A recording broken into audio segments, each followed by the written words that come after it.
सभी डीएलएड साथियों को नमस्कार। आप सभी का स्वागत है मेरे चैनल पर। और फ्रेंड्स, आज की इस वीडियो में डिस्कस करने वाले हैं UP DElEd second semester subject English. और इस क्लास की जो टाइमिंग होती है रात के 9 बजे होती है। और हम आप सभी को बता दें कि हम ग्रामर स्टार्ट कर दिए हैं और जितने भी महत्वपूर्ण जिस टॉपिक से आप सभी के एग्जाम में प्रश्न पूछे जाते हैं वो टॉपिक आप सभी को हम प्रोवाइड करते हैं। और आप कह सकते हो कि ग्रामर से 85% क्वेश्चन पूछे जाते हैं। तो इस तरीके से जो आपका इंग्लिश ग्रामर है बहुत ही बेस्ट होना चाहिए। ठीक है, तो चलिए फ्रेंड्स शुरू करते हैं। और जैसे कि आप सभी को हम अवगत करा दें कि हम एक्टिव वॉइस और पैसिव वॉइस डिस्कस कर रहे हैं, जिसमें से हमने पहले वाली वीडियो में पार्ट 1 में देखा था टेंस पर आधारित, यानी कोई टेंस अगर प्रेजेंट इंडेफिनिट में होता है या प्रेजेंट परफेक्ट में रहता है तो किस तरीके से आप उसको पैसिव वॉइस में चेंज कर सकते हो। कल हमने देखा था कि अगर कोई सेंटेंस इंट्रोगेटिव होता है तो आप किस तरीके से उसको पैसिव वॉइस में चेंज करते हो। और आज की इस वीडियो में हम डिस्कस करेंगे इम्परेटिव सेंटेंस। जी हाँ फ्रेंड्स, आप सभी को पता है इम्परेटिव सेंटेंस जो वाक्य होते हैं वो किस प्रकार होते हैं, जिसमें आज्ञा होता है, ठीक है, रिक्वेस्ट होता है, प्रार्थना होता है, एडवाइस होता है। ये सभी जितने भी भाव प्रकट किए जाते हैं उन वाक्यों को हम क्या बोलते हैं, तो इम्परेटिव सेंटेंस कहते हैं। तो आज की इस वीडियो में हम जानेंगे कि किस तरीके से अगर कोई आपके एग्जाम में इम्परेटिव सेंटेंस दे देता है तो आप किस तरीके से आप बहुत ही आसानी के साथ उसको पैसिव वॉइस में चेंज कर सकते हो। तो चलिए फ्रेंड्स शुरू करते हैं। और अगर आपने सबसे यानी grammar class 1, class 2, class 3, class 4, class 5, class 6 तक हमने डिस्कस किया है, तो अगर आपने प्रीवियस वीडियोस नहीं देखा है तो सबसे पहले तो आप सभी को प्ले लिस्ट में लिंक कमेंट्स बॉक्स में, यानी प्ले लिस्ट का जो लिंक है कमेंट्स बॉक्स में मिल जाएगा। UP DElEd second semester English grammar आप बिल्कुल शुरुआत से देखिए, ठीक है, और बहुत ही अच्छे से अपनी प्रिपरेशन कीजिए। तो चलिए शुरू करते हैं, ठीक है। लाइक कर दे और शेयर कर दे जल्दी से।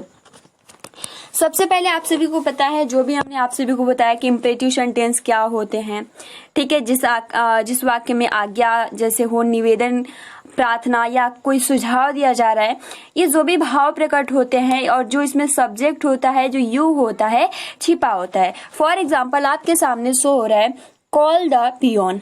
कॉल द पियोन, इसको आप किस तरीके से पैसिव वॉइस में चेंज करेंगे। अगर आपको इसका आंसर आता है तो आप इसका आंसर कर सकते हो। दूसरा जो है ओपन द डोर, ठीक है, ये भी क्या है, आपका इम्परेटिव सेंटेंस है। तीसरा जो है do not call the servant, ठीक है। उसके बाद please give me water, please do not do it. तो इतने सारे वाक्य हैं, किस तरीके से आप इसको चेंज कर सकते हो, ये सबसे पहले हम रूल जानेंगे, नियम जानेंगे। उसके बाद आप बहुत ही आसानी के साथ ये जितनी भी सेंटेंस है आप बना सकते हो, ठीक है। उसके बाद हम लास्ट में बहुत सारे एग्जाम्पल डिस्कस करेंगे जिसके थ्रू आप किसी भी इम्परेटिव सेंटेंस का पैसिव वॉइस बहुत ही आसानी के साथ आप कहेंगे ये तो हमारा बाएं हाथ का खेल है। तो चलिए स्टार्ट करते हैं। सबसे पहले तो हम रूल नियम की तरफ बढ़ते हैं, क्योंकि अगर आप रूल नियम जान लेंगे तो बहुत इजी रहेगा। सबसे पहले आप देख सकते हो कि, ठीक है, अगर क्वालिटी थोड़ा लो आ रही होगी तो आप 240p पे कर लीजिएगा। फिलहाल मैं बोल दे रही हूँ। पहला देखिए, इम्परेटिव सेंटेंस क्या होता है, इन वाक्यों से आज्ञा, निवेदन, प्रार्थना, सुझाव आदि प्रकट होते हैं और उनमें यानी जो यू होता है, जो सब्जेक्ट होता है, वो हमेशा छिपा रहता है। जैसे कि अभी हमने जैसे एक सेंटेंस बोलते हैं for example always help the poor, तो यहाँ पर देख सकते हो कोई भी सब्जेक्ट नहीं होता है। फॉर एग्जाम्पल जैसे अभी हमने डिस्कस किया open the door, open the door में हमारा कहीं भी सब्जेक्ट नजर नहीं आ रहा है। सो यहाँ पे यानी जो सब्जेक्ट यानी जो यू होता है वो क्या होता है, छिपा हुआ होता है। और इम्परेटिव सेंटेंस के पॉजिटिव यानी जो भी अगर वैसे सिंपल वाक्य होते हैं जिसमें नेगेटिव नहीं होता है, नहीं होता है सिंपल, जैसे कि दरवाजा खोलो, ठीक है, पियोन को बुलाओ, सर्वेंट को फोन मत करो। तो इस तरीके से जो भी अगर पॉजिटिव जो भी सेंटेंस होते हैं वहां पर बॉब की फर्स्ट फॉर्म लगता है, ठीक है। जैसे अभी हमने उदाहरण फर्स्ट देखा था call the peon, open the door, तो इस तरीके से यहाँ पे कह रहा है कि उदाहरण फर्स्ट और सेकंड आप देख सकते हो। और ऐसे वाक्यों को पैसिव वॉइस बनाते समय लेट के बाद यानी कभी भी अगर आपको इम्परेटिव सेंटेंस दिखे, फॉर एग्जाम्पल जैसे कि आपके सामने यहाँ पे सबसे पहले नियम देख लेते हैं। ऐसे सेंटेंस जो पैसिव वॉइस बनाते समय लेट के बाद हम ऑब्जेक्ट लिखकर बी का प्रयोग करके मुख्य क्रिया की थर्ड फॉर्म लिखी जाती है। जैसे कि आप सभी को शुरुआत से मैं बता रही हूँ कि पैसिव वॉइस में कभी भी वर्ब का थर्ड फॉर्म ही हम यूज करते हैं।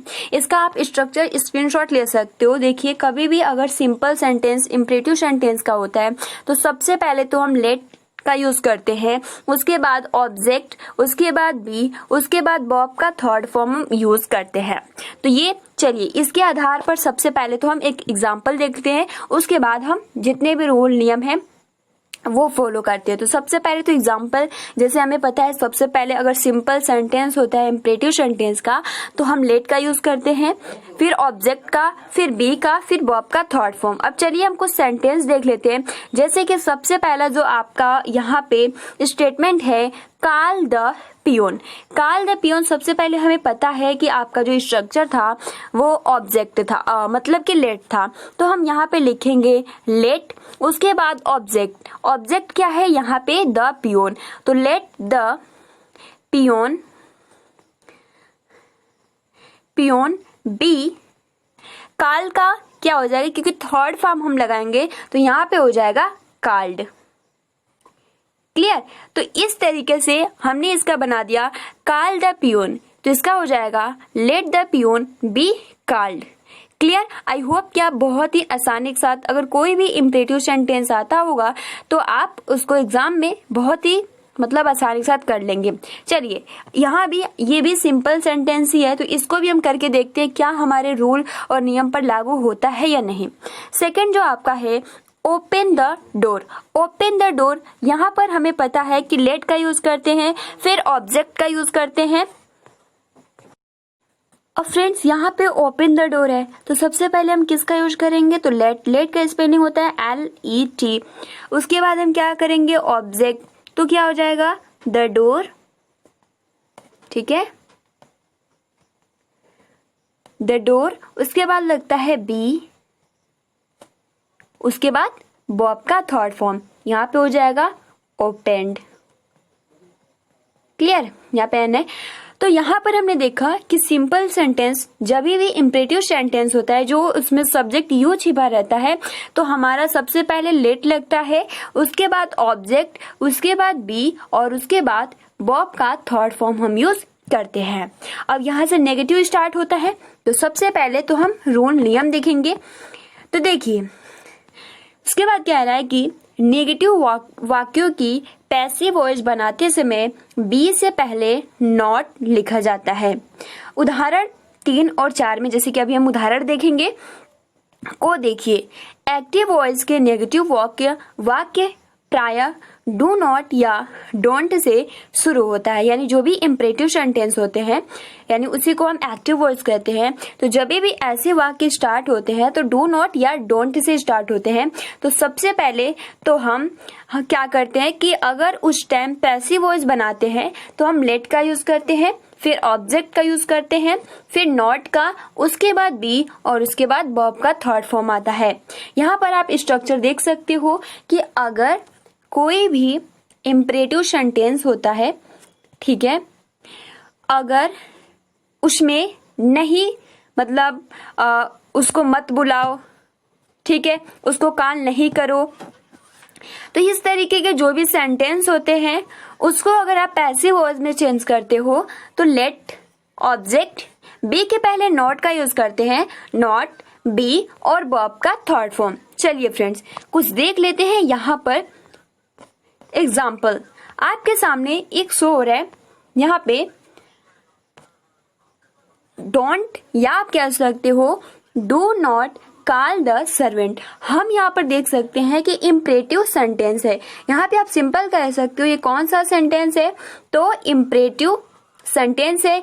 इम्परेटिव सेंटेंस क्यों है? क्योंकि यहाँ पे क्या किया जा रहा है कि आज्ञा या आप कह सकते हो सुझाव दिया जा रहा है कि आप जो सर्वेंट है उसको काम मत करो या नहीं करो।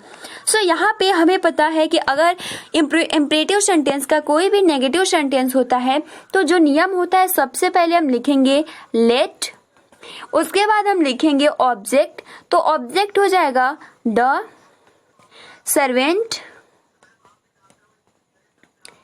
सर्वेंट, उसके बाद यहाँ पे होगा सर्वेंट के बाद आपका हो जाएगा, क्योंकि सॉरी फ्रेंड एक मिनट, यहाँ पे होगा सबसे पहले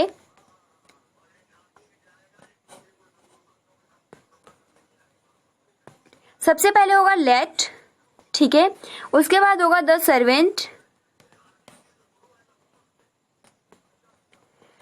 उसके बाद होगा यहाँ पे, क्योंकि हमने देखा कि बी के पहले नॉट आता है तो सबसे पहले हम लिखेंगे नॉट बी कॉल्ड। क्लियर? तो यहाँ पे आपका सेंटेंस है do not call the servant, then इसका आंसर होगा let the servant not be called. हमारा लेट है, फिर ऑब्जेक्ट है, फिर नॉट है, फिर बी है और बॉब का थर्ड फॉर्म है। तो ये हमारा हो गया नेगेटिव सेंटेंस का उदाहरण। हमने सेम जिस तरीके से नियम में बताया, सेम हमने वही प्रोसेस इसमें फॉलो किया। चलिए, जो तीसरा नियम है जो नियम है कि प्रार्थना सूचक यानी पॉजिटिव वाक्यों को पैसिव वॉइस, ठीक है, यानी जिसमें प्रार्थना यानी आप कह सकते हो किसी से रिक्वेस्ट किया जाता है, प्लीज वाले जो भी सेंटेंस होते हैं उसमें हम किस तरीके से इसको पैसिव वॉइस बनाते हैं। तो अगर प्रार्थना सूचक पॉजिटिव यानी सिंपल, उसमें नॉट नहीं होता है, तो प्रार्थना सूचक पॉजिटिव वाक्यों की पैसिव वॉइस बनाते समय प्लीज हटा देते हैं और उसके स्थान पर यू आर रिक्वेस्टेड टू, बहुत ज्यादा महत्वपूर्ण है, इसको याद कर लीजिएगा।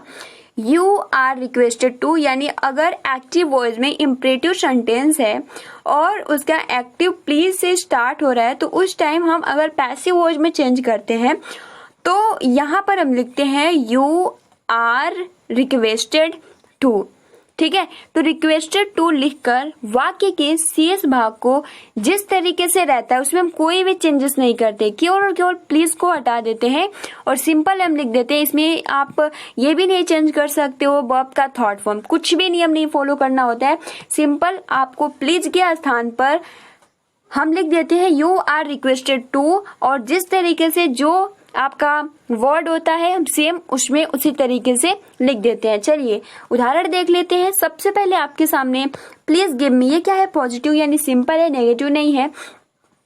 तो जिस तरीके से बोला है प्लीज गिव मी वाटर, तो यहाँ पे हमारा जो होगा, क्योंकि यहाँ पे बोला है कि प्लीज, तो प्लीज के सामने हम क्या लिख देंगे, simple you are requested to, ठीक है। क्या लिखेंगे, यू आर रिक्वेस्टेड टू। तो चलिए हम इसको लिख देते हैं यू आर, ठीक है, रिक्वेस्टेड आर ई, ठीक है, R E Q U E S T E D, requested to, और उसके बाद ये सेम हो जाएगा गिव मी वाटर, ठीक है। तो you are requested to give me water. तो अगर इम्परेटिव सेंटेंस का अगर पॉजिटिव सेंटेंस कोई भी प्लीज से स्टार्ट होता है तो हम प्लीज की जगह पे यू आर रिक्वेस्टेड टू लिख के और सेम जिस तरीके से आपका वर्ड होता है वही हम लिख देते हैं गिव मी वाटर। अब देखिए फ्रेंड्स, आपका जो अगला है यहाँ पे please do not do it, तो ये क्या है, इसका हम किस तरीके से चेंज करते हैं। तो इसमें देखिए इसका भी नियम है कि प्रार्थना सूचक वाक्य यदि नेगेटिव में हो तो you are requested not to, ठीक। उसमें क्या था, अगर कोई पॉजिटिव सेंटेंस होता है प्रार्थना सूचक तो उसमें हम प्लीज की जगह पे यू आर रिक्वेस्टेड टू लिखते हैं, बट अगर कोई सेंटेंस इम्परेटिव सेंटेंस का है और उसमें प्लीज और नॉट का, यानी आप कह सकते हो नेगेटिव सेंटेंस होता है तो इसको किस तरीके से लिखते हैं, तो सिंपल प्लीज की जगह पे हम लिखते हैं you are requested not to. तो अब यहाँ पे अगला जो आपका सेंटेंस है आप देख सकते हो प्रार्थना सूचक वाक्य तो है लेकिन यह पॉजिटिव ना होकर क्या है, नेगेटिव है। तो यहाँ पे हम क्या लिखेंगे, सिंपल यहाँ पे यू, ठीक है, यू आर रिक्वेस्टेड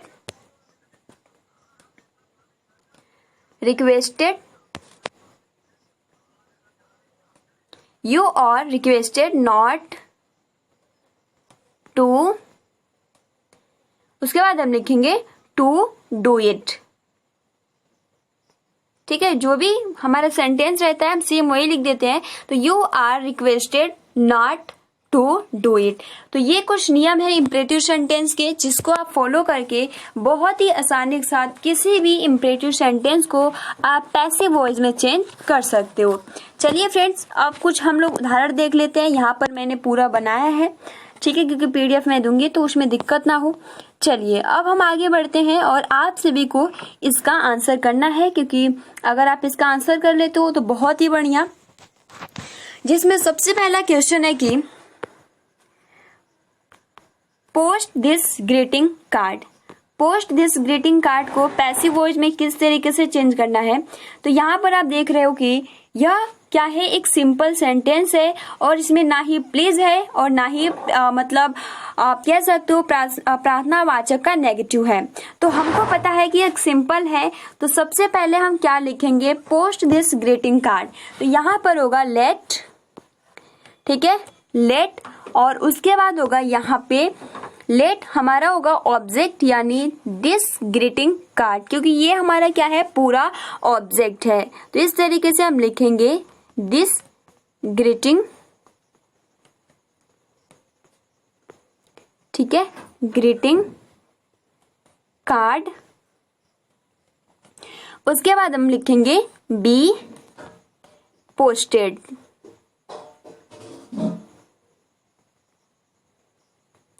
ठीक है, तो ये आपका इस सेंटेंस का पैसिव वॉइस यानी एक्टिव वॉइस इम्परेटिव सेंटेंस का है simple sentence, post this greeting card. Then इसका आंसर होगा let this greeting card be posted.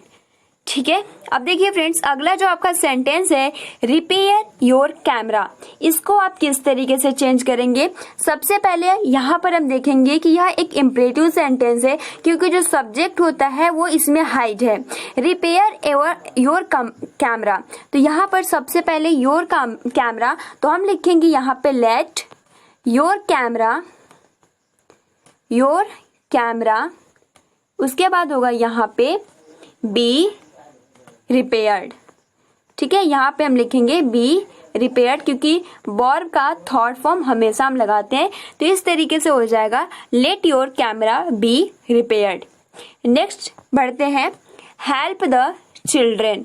Help the children, तो सबसे पहले हम देख सकते हैं ये भी क्या है, सिंपल है। तो हमारा होगा लेट द चिल्ड्रेन, ठीक है, लेट द चिल्ड्रेन। उसके बाद हो जाएगा बी हेल्प्ड, हेल्प का थर्ड फॉर्म हो जाएगा इस तरीके से यहाँ पे हो जाएगा हेल्प। नेक्स्ट बढ़ते हैं, अगला जो आपका क्वेश्चन है throw the ball. Throw the ball, तो सबसे पहले ये भी हम देखते हैं सिंपल सेंटेंस है। तो यहाँ पे होगा लेट, उसके बाद होगा द बॉल, ठीक है, द बॉल। उसके बाद होगा यहाँ पे बी, थ्रो का थर्ड फॉर्म जो हो जाता है वो हो जाता है थ्रोन। ठीक है, तो इस तरीके से इसका जो हो जाएगा let the ball be thrown. अगला जो देखिए फ्रेंड्स, अगला जो प्रश्न है कलेक्ट नाइस बुक्स, इसको किस तरीके से बनाएंगे ये भी बहुत इजी है। सबसे पहले हम लिखेंगे लेट, ठीक है, उसके बाद नाइस बुक्स क्लियर, और उसके बाद होगा बी कलेक्टेड क्योंकि कलेक्ट का थर्ड फॉर्म हो जाएगा कलेक्टेड। तो इस तरीके से होगा let nice books be collected. अगला जो है पोस्ट दिस ग्रीटिंग कार्ड, जो कि अभी हमने डिस्कस किया, हो जाएगा late this greeting card be posted. अगला जो है आपका open the window. Open the window यानी यहाँ पे होगा लेट द विंडो, ठीक है, द विंडो सिंपल शॉर्ट में the window be opened. Clear. तो यहाँ पे हो जाएगा let the window be opened. Open the window का अगर आप पैसिव वॉइस में बनाते हो तो let the window be opened. अगला जो है फिनिश द टास्क। यहाँ पे सबसे पहले होगा let the task be finished. ठीक है, तो इस तरीके से यहाँ पे हो जाएगा फिनिश द टास्क। तो देन इसका पैसिव वॉइस में चेंज करेंगे तो हो जाएगा let the task be finished. अगला आपका प्रश्न है डोंट वेस्ट द टाइम। यहाँ पे क्या है, नेगेटिव है, इसको किस तरीके से चेंज करेंगे। तो यहाँ पे डोंट वेस्ट द टाइम, तो सबसे पहले अभी हमने डिस्कस किया कि अगर कोई डू या आप जैसे डू नॉट से स्टार्ट होता है तो आप उसको किस तरीके से चेंज कर सकते हो। तो सबसे पहले हम क्या रखेंगे, यहाँ पे द रखेंगे। ठीक है, तो हम रखेंगे यहाँ पे लेट, उसके बाद होगा the time not be wasted. तो यहाँ पे नॉट लग जाता है, ठीक है, वेस्टेड।